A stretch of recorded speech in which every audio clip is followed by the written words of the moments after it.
Ya wah, kalau nasihat ulama, Quran Sunnah sudah tidak didengar, maka alam yang milik Allah ini akan bicara. Wahai penduduk Indonesia yang diberi iman oleh Allah, sekarang alam sudah menasihati kita 7 sebab mengapa musibah datang bertubi-tubi. Yang pertama, karena banyaknya maksiat.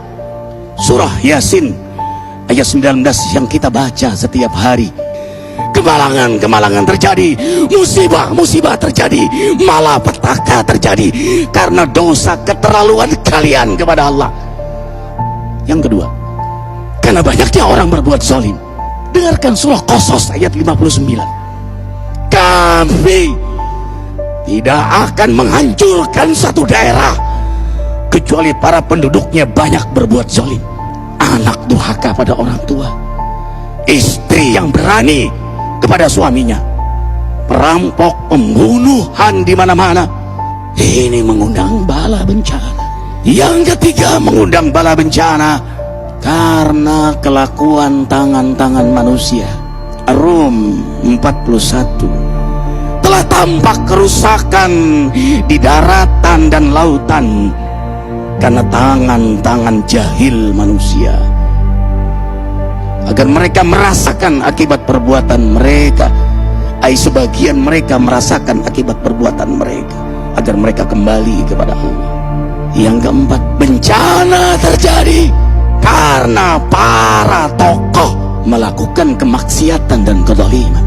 Dengarkan dengan iman, wahai penduduk Indonesia yang mulia, bila kami ingin menghancurkan suatu negeri, kami perintahkan para tokohnya untuk taat kepada Allah, tapi mereka maksiat, tapi mereka berbuat zalim, tapi mereka khianat kepadaku dan kepada makhlukku. Fahaqa alaihil qaul, maka haklah untuk mereka datang bala bencana seperti kaum Ad, kaum Samud, kaum Lut, kaum Nuh. Kami hancurkan sehancur-hancurnya. Siapa tokoh itu?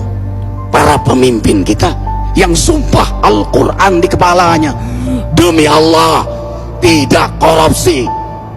Lalu korupsi. Siapa lagi?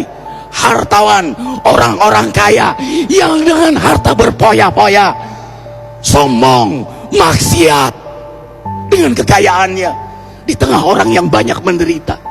Siapa lagi? Ulama yang menjual ayat-ayat Allah dengan murah. Subhanallah. Yang kelima, mengapa bala bencana terjadi? Karena orang-orang soleh, orang-orang baik diam melihat kemaksiatan dan kemungkaran.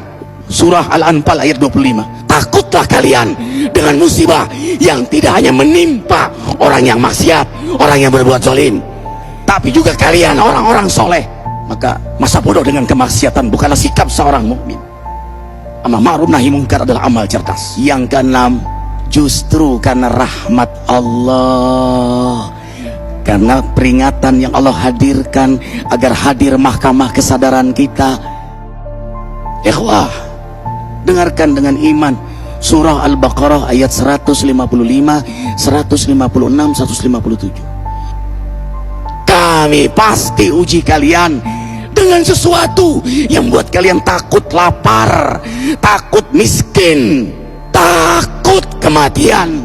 Tapi kabarkan berita gembira bagi hamba Allah yang sabar dari semua ujiannya, yang mereka berkata, sesungguhnya kami milik Allah dan sungguhnya kami akan kembali kepada Allah.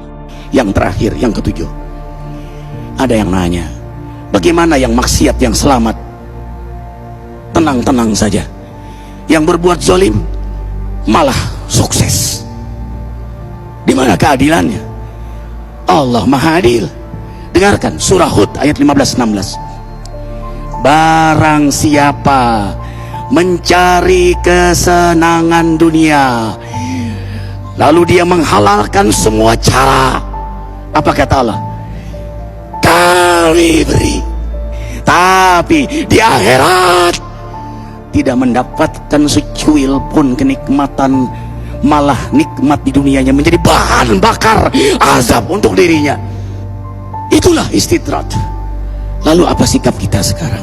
Orang beriman menjadikan peristiwa apapun sebagai jalan untuk mendekatkan dirinya kepada Allah.